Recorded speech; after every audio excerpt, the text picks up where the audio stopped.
What is up, ladies and gentlemen? My name is Carl. I'm the Consume and Review Land, and this is the Consume and Review Weekly Wrestling Review number 9. This week I consumed WWE Raw, WWE SmackDown, AEW Rampage, and AEW Dynamite, and I'm going to review them here on this podcast. As always, if you don't want to be spoiled for anything wrestling related whatsoever, do not listen to this podcast. This week, for the first time, a WWE non-NXT show went head-to-head with an AEW show. Because of the Major League Baseball playoffs, SmackDown went from Fox to FS1, and they decided to turn it into a Super SmackDown and have it run an extra 30 minutes. So instead of ending at 10 p.m. Eastern, it was going to end at 10:30 p.m. Eastern. And that extra 30 minutes was going to be commercial-free with a match that could main event a WrestleMania, Becky Lynch versus Sasha Banks, and also a contract signing for Brock Lesnar and Roman Reigns. That would go head-to-head with AEW Rampage, which started at 10 p.m. Eastern Time and ran until 11 p.m. Eastern Time. AEW decided they were going to do a Rampage buy-in show on YouTube that would run against SmackDown on the 9 o'clock to 10 o'clock hour. On that buy-in, there were 3 matches, and the main event was Bryan Danielson versus Minoru Suzuki, a pay-per-view quality match. But since it's on YouTube, I'm really not sure how much it could affect SmackDown.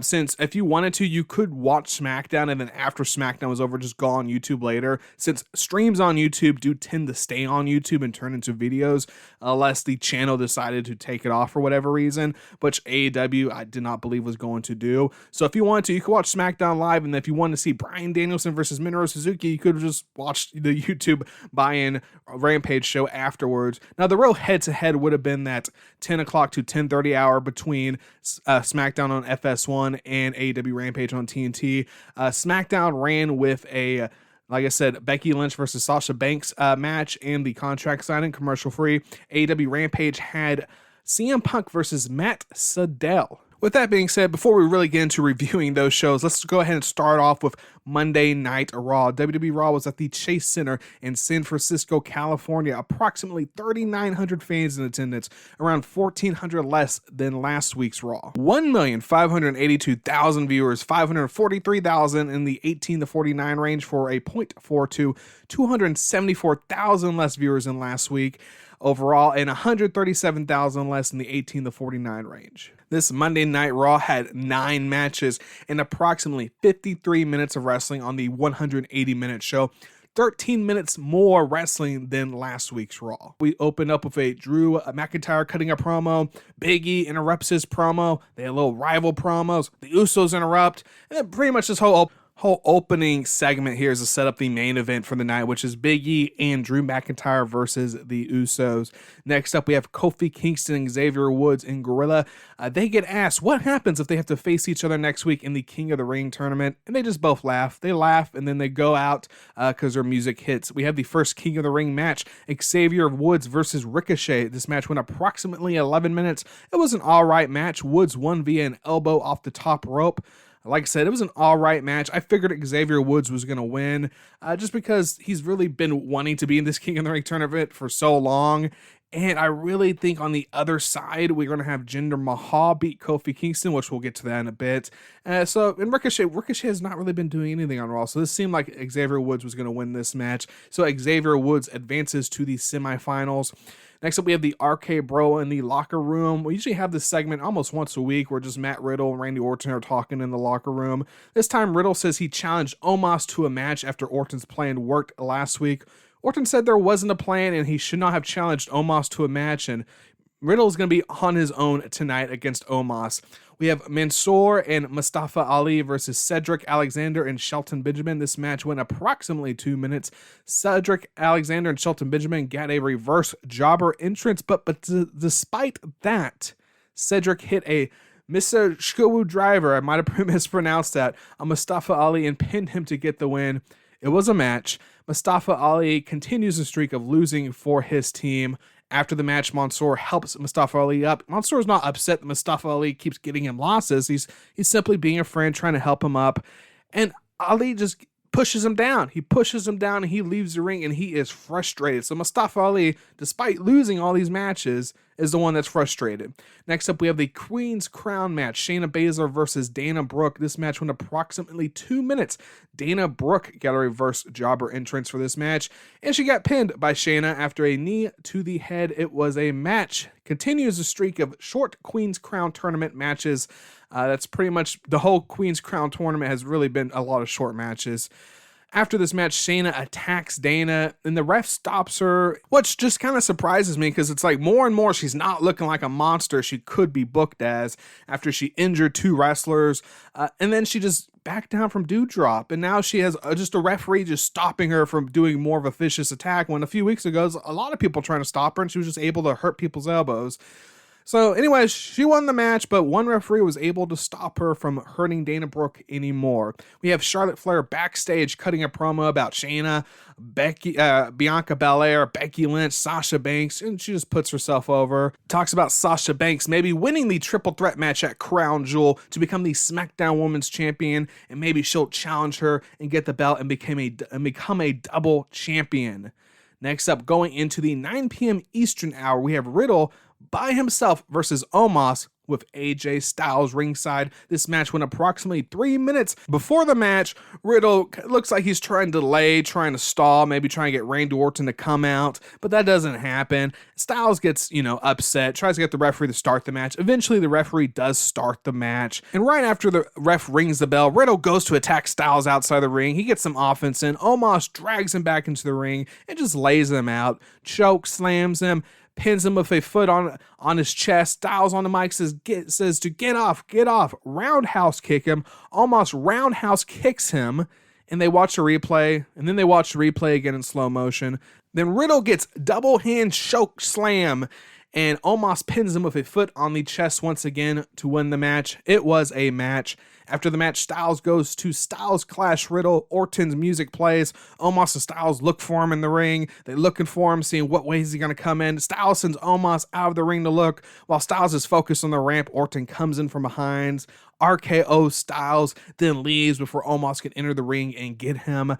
Backstage, Drew approaches Big E, talks about what happened with the Usos, talks about their match with the Usos. They decide they're going to be friendly for tonight, and they shake hands in a very comical way. They shook hands. It's almost like, I'm really not sure what they were going with, but it was a very comical way they were shaking hands. They were being friendly. We have Bobby Lashley in the ring with a mic cutting a promo about the Goldberg match at Crown Jewel. Just trashes Goldberg. Just your average promo, really. We cut to Sasha Banks backstage cutting a promo about Charlotte, puts herself over Becky and Bianca and Charlotte, talks about winning tonight and winning the Crown Jewel match next week. You're going to get a promo from pretty much every lady in this tag team match we have tonight. Next up, we have Jeff Hardy having the entrance for his match, and it goes to commercial, and there's a Chucky doll watching Raw, and that was just pretty much it turned into a Chucky advertisement, but it was a Chucky doll watching Raw go to the commercials, and then watching a bunch of Raw highlights, and then talking about the new Chucky show on Sci-Fi. Jeff Hardy versus Austin Theory went approximately 2 minutes. In the middle of the match, the 24/7 guys came out and fought around Theory, Theory had Hardy in some sort of hold, and they were just kind of fighting around them, but not really touching them to make the match into a disqualification. Eventually, they took it out of the match and just carried on. After that, Hardy did do the twist of fate on Theory. He goes to do a swanton, but Theory rose away from it, then rolls Hardy up to win. It was a match. We have Bianca backstage cutting a promo, pretty much putting herself over. We have Jinder Mahal's entrance. It goes to commercial. Come back. Xavier Woods and Kofi Kingston are in Gorilla. The interview guy asks again, if they have to face each other next week, who would win? Kofi says, who? Over and over again. Then their music hits and they leave. King of the Ring match, Jinder Mahal with Veer and Shanky versus Kofi Kingston with Xavier Woods went approximately 9 minutes. During the match, Xavier attacked Shanky. Veer attacked Xavier. Kofi went to attack Veer. On that distraction, Jinder rode Kofi up, but Kofi kicked out. Kofi went to do a top rope move, but Jinder countered it and hit Kofi with the Kalas, I believe it's called, to win the match. It was an okay match. The announcers sound like they were putting over Veer. I think Veer is going to Raw during the draft, and maybe Jinder and Shanky are going to SmackDown. Looks like they're really pushing Veer, and Veer might have a singles run coming up.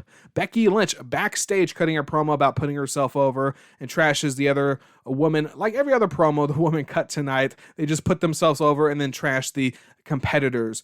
Going into the 10 o'clock Eastern hour, Sasha Banks and Bianca Belair versus Charlotte Flair and Becky Lynch actually never ended up taking place at first because Sasha Banks and Bianca Belair were fighting over who starts the match, and then Becky just starts attacking them, and then just turns into a brawl, free-for-all. The refs came out to try to break it up. All four of them were fighting. Finally, Suits came out to break it up, wrestle them. WWE officials came out, and they're just upset about this, and they want the match to restart because actually, they said they wanted the restart, but it actually never started. So we go to commercial break. When we come back from commercial break, the match started and then went approximately 5 minutes. It ended with Bianca Belair putting Sasha face, first into the turnbuckle, pretty much attacking Sasha Banks. And the referees called it. They ring the bell. So I actually don't know who wins in this scenario. I don't know because Sasha Banks was getting attacked. It was like a disqualification on Belair. But does that mean the other two wrestlers win? I'm really not sure how this goes in the winner versus losers column. But before that happened, it was an all right match. After the match, the fighting continues between Becky Lynch, Sasha Banks, and Bianca Belair.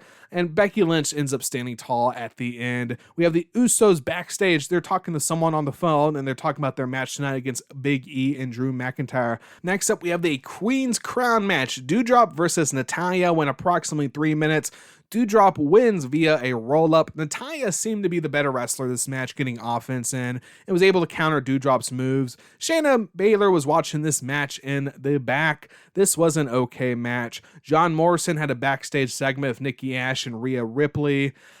Just pretty much talking about what he was doing. He was meditating, and Nikki Ash and Rhea Ripley, he said it in a John Morrison way, so Nikki Ash and Rhea Ripley were kind of like, do you understand what he was saying? No, it was just a little comedy segment with the three of them there. We have Big E warming up for a match. Austin Theory gets a selfie with him. Mansoor backstage interview about Mustafa Ali. He says he has, I guess, no idea what's going on. Mustafa Ali crashes the interview, tells Mansoor he's a giant waste of time. Mustafa cuts a promo on Mansoor, calling him a fanboy, calls him a loser, says he's nothing. Mansoor does look upset, but he talks to the interviewer. He talks about working out with Mustafa Ali. Then Mustafa Ali comes back, just attacks him, beats him up, clearly building the angle for the crown jewel match between Mustafa Ali and Mansoor, which they've been building for a few weeks now. It's just a nice little slow build between the two of them. Drew McIntyre and Big E versus Usos went approximately 16 minutes. In the match, McIntyre was setting up the Claymore. Big E tagged himself in before McIntyre could hit the Claymore, so there was tension there between tagging a wrestler in before he can hit his finisher and get the pin. So later on in the match, Drew dragged Big E out of a pin. Big E pinned one of the Usos. Looks like he could have won. Drew McIntyre just dragged him off the pin. They were outside the apron. They start talking. Then they start brawling and fighting each other. The referees at no point, disqualify these two wrestlers for fighting like they did the woman earlier in the night. Drew McIntyre ended up getting busted open somewhere in this match, so he had some blood on his face during this little spot here, but they were kind of fighting each other, and the ref just counts Big E out. So they do the 10 count, which ended the match in a count out, so the Usos win. This was an all right match. It really was an all right match. While they were fighting, the Usos did get involved again, so the Usos started beating up both of them. They flipped the announcer table for some reason, and then Big E and Drew kind of went and took care of the Usos. Then they're in the ring again. Big E goes for a big ending on Drew, but Drew was able to hit the Claymore kick on Big E, and Drew McIntyre stands tall at the end of this Monday Night Raw. This Raw wasn't that great, in my opinion. They built a bit up for the crown jewel, but just not really enjoyable Raw, in my opinion. I just wasn't that enjoyable. I'm just waiting for the new draft, the hit after Crown Jewel. So we'll see what the go home show looks like before Crown Jewel this Monday Night Raw. But the Monday Night Raw after Crown Jewel, when we get the roster swap and maybe the new storylines, hopefully Raw's a lot better of a show because this just wasn't that enjoyable of a show. Next week we have Jinder versus Xavier Woods for the King of the Ring tournament. I think Jinder Mahal is going to end up winning. I think Jinder Mahal might end up winning the whole tournament, so I could see him beating Xavier Woods here. And we also have Doudrop versus Shayna. I'm going to say Shayna Baszler wins. I just think it would help her a lot more if she had some sort of gimmick like that. But we'll see. It really could be anyone winning this match, but I'm going to predict Shayna Baszler wins this match. Next up, we have Friday Night SmackDown, Toyota Arena, Ontario, California. Approximately 7,900 fans, 2,300 more than last week's SmackDown. Last week's SmackDown had 2,147,000 viewers, 688,000 the 1849 demo for a 0.52, 105 less than overall viewers than the week before, and 129,000 less in the 1849 range than the week before. This SmackDown had 5 matches and approximately 44 minutes of wrestling on the 150-minute show. This was a SmackDown supersize. It had an intro. The announcers early on mentioned how there's a late arriving crowd, pretty much, that they are sold out, but even though it looks like it's a little empty, it's a late arriving crowd. This is the go home show for SmackDown for Crown Jewel. We open up with an Edge promo. He's sitting in the chair in the ring with a mic, and he cuts a promo about his feud with Seth.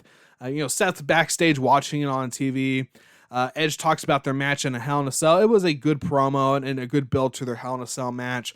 We have a Finn Balor backstage promo about becoming King of the Ring and shutting up Sami Zayn tonight. Sami Zayn backstage promo about winning King of the Ring. The King of the Ring match, Finn Balor versus Sami Zayn, went approximately 11 minutes.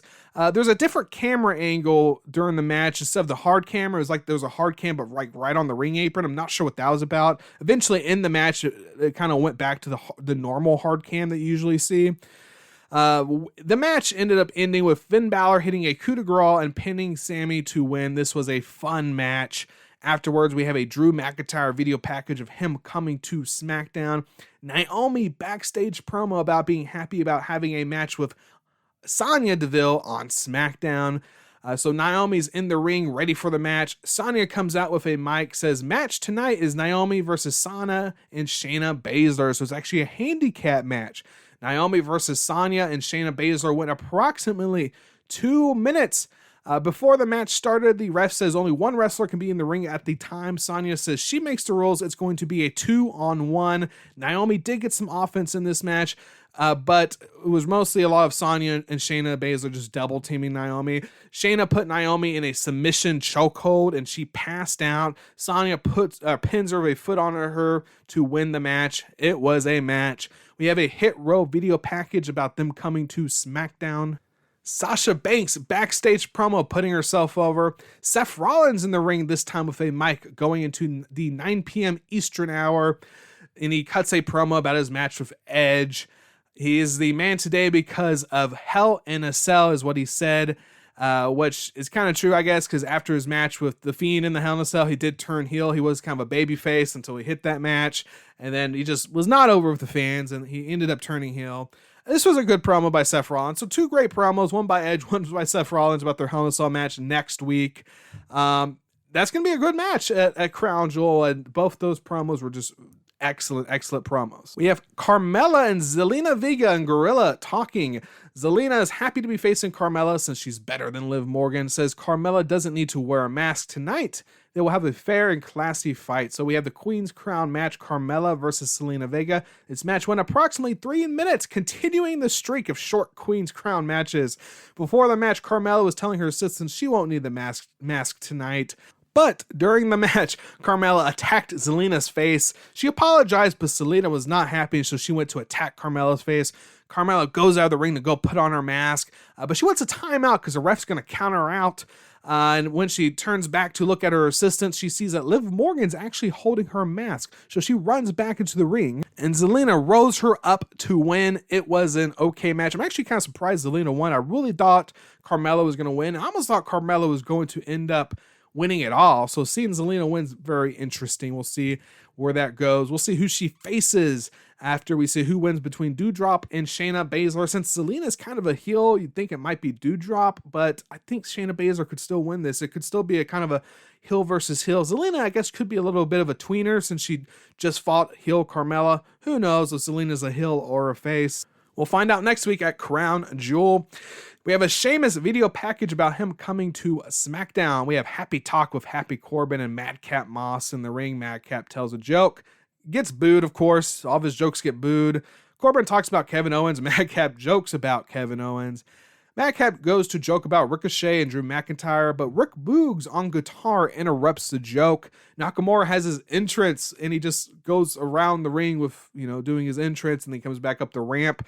When he comes back up the ramp, the Street Profits music plays, so then Rick Boogs starts playing their theme on the guitar. Kofi Kingston and Xavier Woods video package about them coming to SmackDown. Street Profits versus the Usos street fight for the SmackDown Tag Team Championship went approximately 11 minutes.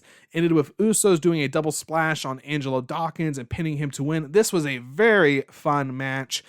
After that, we have Becky Lynch and Gorilla being interviewed, asked about Sasha's promo. She cuts a promo herself, putting herself over. And now we're going into the commercial-free 10 o'clock Eastern hour, and it's Becky Lynch versus Sasha Banks. We have a Charlotte Flair video package about her coming to SmackDown.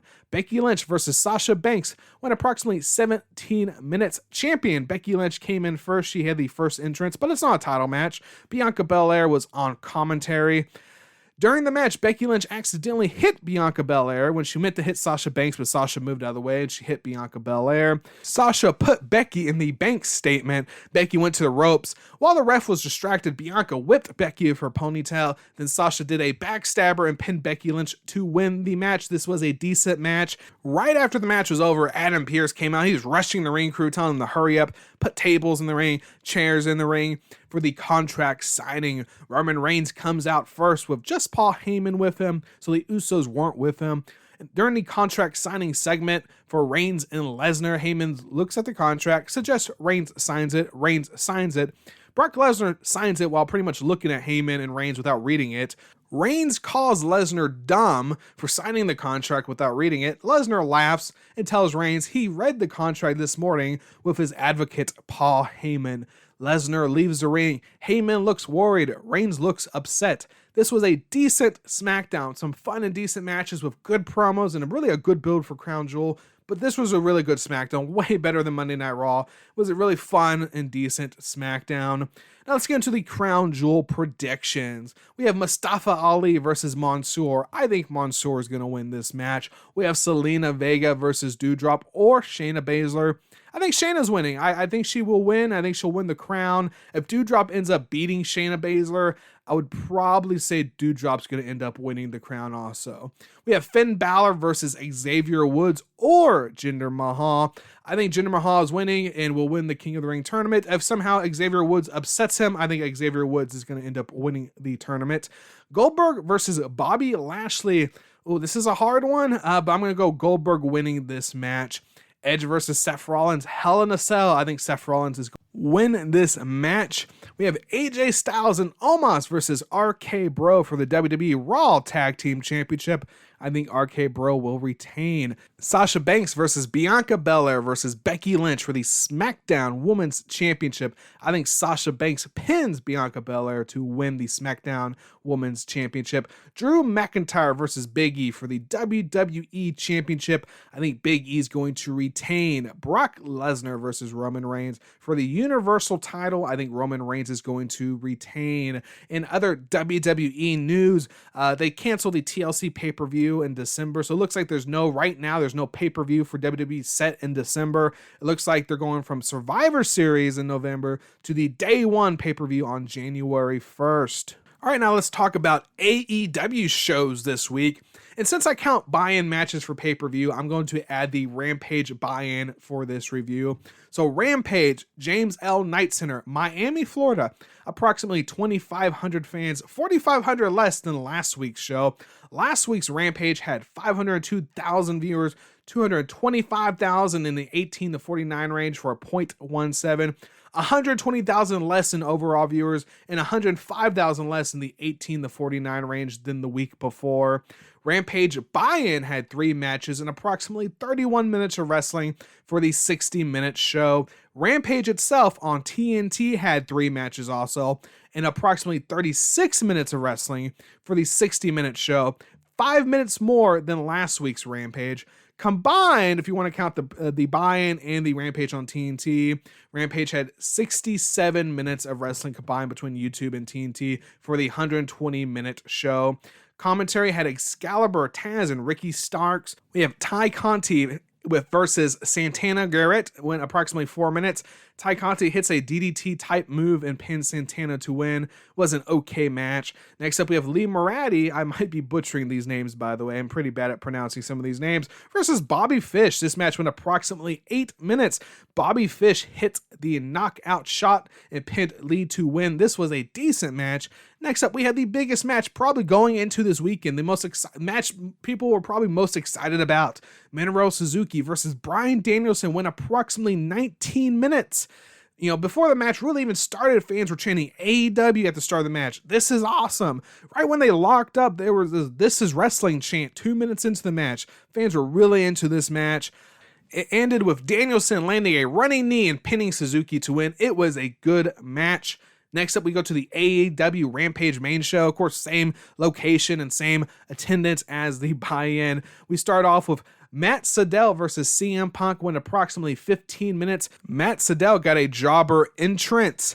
They shake before they start wrestling in the match. At one point, it looked like Sydal could actually win this match, but Punk kicked out like right at 2.5. Punk ended up reversing a move into the GTS and pinning Sydal to win. This was a good match. After the match was over, they shook hands and hugged. Very friendly before and very friendly after.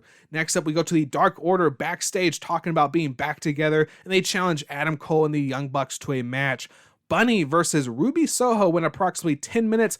Bunny got a jobber entrance. And as always on this weekly wrestling review, whenever AEW Rampage or AEW Dynamite have a match where the viewers at home cannot see the complete match because of commercial breaks, I call it a piss break match. See, Rampage and Dynamite are cool in the sense that a lot of times when they go to commercials during a match, they do picture in picture. But sometimes, usually one on each show, there is a match that either does not have picture-in-picture, goes straight to commercial break, or it does picture-in-picture, but then cuts off and does about 1 or 2 minutes of commercials before coming back to the match. So any match on Rampage or Dynamite that the viewers at home cannot see the complete match of, I call it the piss break match. This match was a piss break match for Rampage. Last Rampage didn't have a piss break match. The viewers at home could see all the matches. But this one had a piss break match. No picture-in-picture, just straight commercial break. Anyways, it's not, when I call it piss break match, it's not insulting the workers or insulting the match quality. It's simply a match on Rampage or Dynamite that the viewers at home could take a piss during because it goes straight to commercials and the viewers at home cannot see the complete match. Anyways, with Bunny versus Ruby Soho, Ruby Soho countered a move. It does a backslide pin on Bunny to win this match. This was actually a decent match. After the match, Penelope Ford attacked Ruby Soho, throws her in the ring. It's a 2-on-1.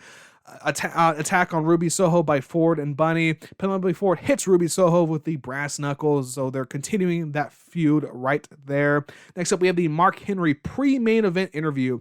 We have Sammy Guevara, Jake Hager, and Chris Jericho versus Scorpio Sky, Ethan Page, and Junior Del Santos. I believe might be making his pro wrestling debut in this match. I'm not 100% sure, but I heard people saying that. This match went approximately 11 minutes. Before the match, Dan Lambert, of course, screamed at the fans in Miami, saying that they're the home of the American Top Team, and this should, they should sing their entrance and not, of course, not Chris Jericho's Judas entrance. Of course, the fans, they hate Dan Lambert. He gets so much heat. You got shut the fuck up chants, a lot of shut the fuck up chants when Dan Lambert has the microphone. It's crazy how much heat Dan Lambert gets from the fans. At one point during the match, Chris Jericho had Scorpio Sky in the walls of Jericho, but American Top Team Paige Van Zandt came out in the ring apron and distracted Ref Aubrey. Ref Aubrey went to go talk to her, and Jorge Mazadov came into the flying knee strike to Jericho, and Scorpio Sky pinned him to win. This was a very fun match. At one point in this match, Jake Hager actually put Junior Del Santos through a table. Was a very fun match. After the match, American Top Team, of course, attacked Chris Jericho. And Paige Van Zandt were taking selfies of them attacking Chris Jericho. And then Santana and Ortiz came out and they cleared the ring. And Rampage ended with Inner Circle in the ring, helping Jericho up. This was a very fun Rampage show. I really enjoyed the buy-in matches, and I enjoyed the overall show.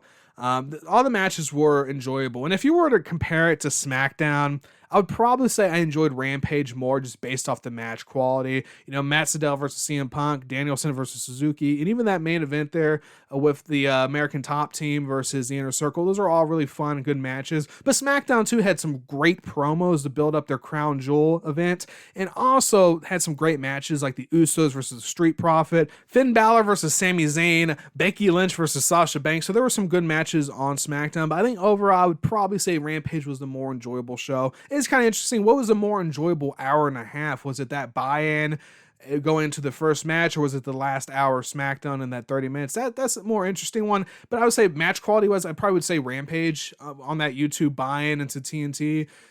But it's really hard. They put on some great shows, and that's why these wrestling, Monday Night Wars, that's why it was so great. Both companies put on the best shows they could put on, and we get an example of this on this Friday night here between Rampage and SmackDown. Next up, we're going to AEW Dynamite. Same location as Rampage, but it was a different day, so different fans. Approximately 2,600 fans were in attendance, 4,400 less than last week's Dynamite. No ratings since it was on a Saturday, and I already mentioned last week's ratings on the last podcast, so we'll talk about this ratings for this Dynamite next week.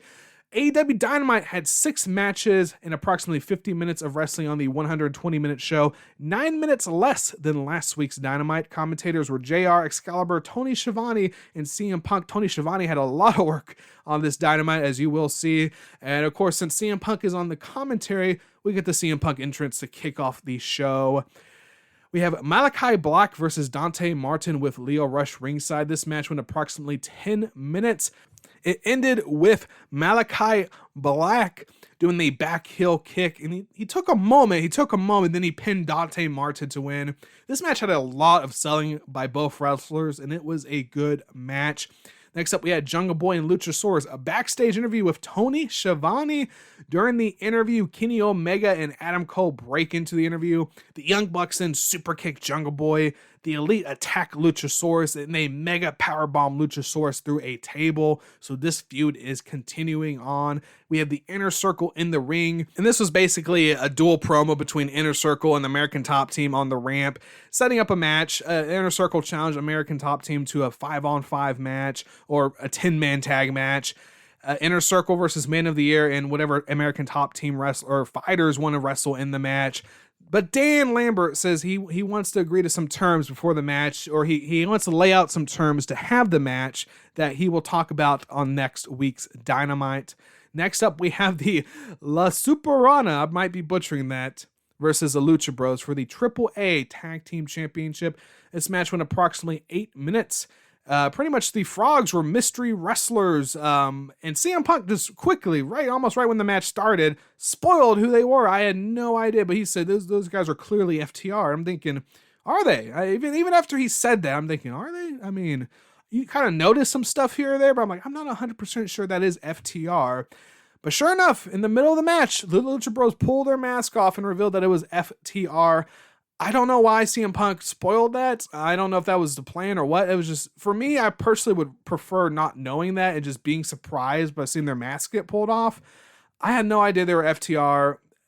I didn't know that, so CM Punk just spoiling, just kind of, after he spoiled it, I still didn't know, but it would have been a lot cooler not to have that brought up and spoiled. It'd been a lot cooler just to watch the match take place and them take the mask off. So, oh wow, it's FTR versus Lucha Bro. We're actually having an FTR versus Lucha Bro match, and you're like, well, how did this happen? How are they working with Andrade? Anyways, during the match, Tully Blanchard came out and distracted the ref. Dax Harwood hits Rey Fenix with the AAA title, hits a brainbuster and pins Rey to win the AAA tag team titles. This was a fun match. And FTR now are the AAA tag team champions. They actually ended up winning this match. Dante Martin and Lio Rush backstage interview of Tony Schiavone. Lio Rush talking about Dante Martin failing. Tells Dante to listen to him. Lio Rush says he's Dante Martin's new tag team partner. Goes to fist bump Dante Martin. Dante Martin hesitates a little bit, but ends up fist bumping Lio Rush. Then we have a backstage interview, FTR with Tony Schiavone. Tony says they stole the titles, and then MJF comes and celebrates. Andrade is there also, offers a handshake to MJF, but MJF doesn't shake his hand. He asks for money. Andrade is like, cash or check? MJF says both. They hand MJF, looks like both, an envelope and maybe a check. And then he ends up hugging Andrade, and he mentions it was only a one-night only thing. And Andrade shakes his head in agreement that was a one-night only thing, and then he leaves with the FTR. So it looks like Andrade and FTR aren't going to be a permanent thing going forward. This was a one-night only to take those AAA tag team titles from the Lucha Bros. So he pretty much set this up just to take those titles from the Lucha Bros. Next up, we have Wheeler Yuta with Orange Cassidy ringside versus Jon Moxley. This match went approximately 1 minute, maybe slightly under a minute. When I started it on the DVR, it stopped it on the DVR. It was on the same minute. And this whole match was just Moxley beating up Wheeler Yuta, gave him a paradigm shift, and pinned him to win. It was a match. You know, right before the match, Moxley just goes to the crowd, goes into the ring, starts the match, and right after it's over, he goes back to the crowd and exits. After the match, Doc Samson's looking over Wheeler Yuta. He looks very injured. Orange Cassidy's also there by his side. It looks like they're setting up an Orange Cassidy versus Jon Moxley feud. Serena D backstage interview with Tony Schiavone. Serena cuts a promo about the women's division. During the interview, Hikaru Shida attacks her and they just start fighting. Now we're going into the 9 p.m. Eastern hour. We have Super Click with Cutler and Don Callis. They came out with Adam Cole and the Young Bucks versus the Dark Orders, Evil Uno, Alex Reynolds, and John Silver. This match went approximately 10 minutes. Super Click attacked them before the match. This match ended with Alex Reynolds getting hit with a BTE trigger, and then the Adam Cole knee to the head move. Adam Cole pinned Alex Reynolds. This was a good match, a very fun and entertaining match. After the match, Jungle Boy came out and he attacked Adam Cole, but Super Click pretty much tossed him out. Jungle Boy grabs a chair. He came in. Brandon Cutler's in the ring. Goes to spray Jungle Boy with his spray. Jungle Boy blocks it with a chair, hits Cutler with the chair, then puts Cutler in a snare trap and then sprays him in the eyes at the same time with that same spray. And Adam Cole and the Young Bucks just kind of leave Brandon Cutler behind in the ring. We have a video package of Arn Anderson and Cody Rhodes. It's pretty much Cody Rhodes at the wrestling training school he's at, working with some of the Nightmare family, and they're all just attacking him. There seems to be some sort of tension there between the Nightmare family and Cody Rhodes, and it kind of sets up that we're going to get a third match between Cody Rhodes and Malachi Black. Next up, we have MJF in the ring with a mic. Of course, he trashes Miami, trashes the home city, gets that heat. He introduces himself for his match with Darby Allin tonight, even though there wasn't a match planned. The match was planned but got canceled. He invites Wardlow out to show the fans his match against Darby Allin. Wardlow comes out with a referee. They tell the referee to count to 10, and if Darby doesn't come out, he will raise MJF's hand. So the ref starts counting. When the ref gets near the end of 10, the lights go out, and Sting's music hits. Sting enters the ring with the bat. MJF throws Wardlow at Sting, and Sting hits Wardlow with the bat. MJF leaves the ring, runs up the ramp. Then it looks like he's coming back into the ring, and then he just kind of picks up his stuff and leaves. He doesn't come back into the ring to fight Sting. He ends up leaving. We have Anna Jay backstage interview of Tony Schiavone. Britt Baker interrupts the interview. Britt pretty much talks about the Super Click beating the Dark Order earlier in the night, calls Anna a loser.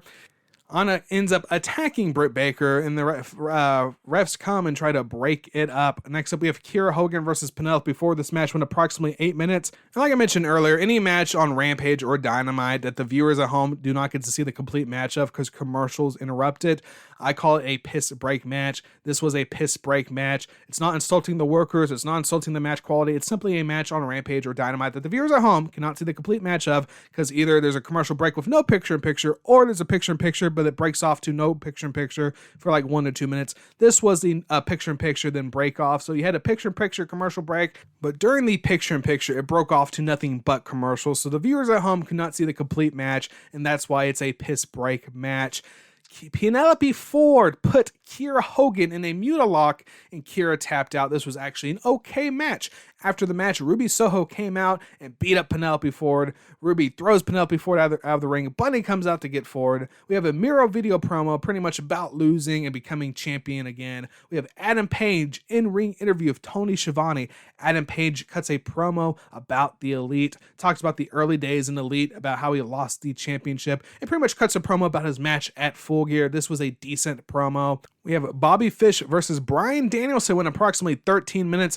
Bryan Danielson put Bobby Fish in a heel hook and Bobby Fish tapped. It was a decent match.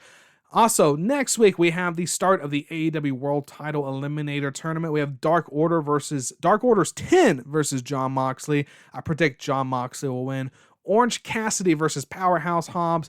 I predict Orange Cassidy will win. Dustin Rhodes versus Bryan Danielson. I predict Bryan Danielson will win. Lance Archer versus Eddie Kingston. This is actually a hard one. It might be the hardest one out of this grouping. I predict that Eddie Kingston's going to win. I think Bryan Danielson versus Eddie Kingston might be the bigger match here. I know it'll be two faces, but I still think Eddie Kingston will end up winning this match. Overall, this was a decent Dynamite. Not the best Dynamite, not the worst Dynamite. Kind of probably in the middle there. It was some good matches, interesting build. It was a pretty decent Dynamite. Let's go ahead and get to the worst match of the night and match of the night. So, worst match of the night.